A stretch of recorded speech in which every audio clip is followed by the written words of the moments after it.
सदर योजनेत अर्ज करण्याची मुदत 1 जुलै 2024 ते 15 जुलै 2024 पर्यंत ठेवण्यात आली होती।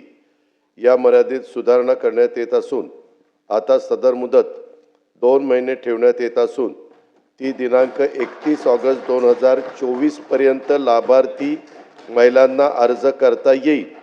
तसेच दिनांक 31 ऑगस्ट 2024 पर्यंत अर्ज करण्यात आलेल्या लाभार्थी महिलांना दिनांक 1 जुलै 2024 पासून दरमहा 1500 रुपये आर्थिक लाभ देण्यात येणार आहे।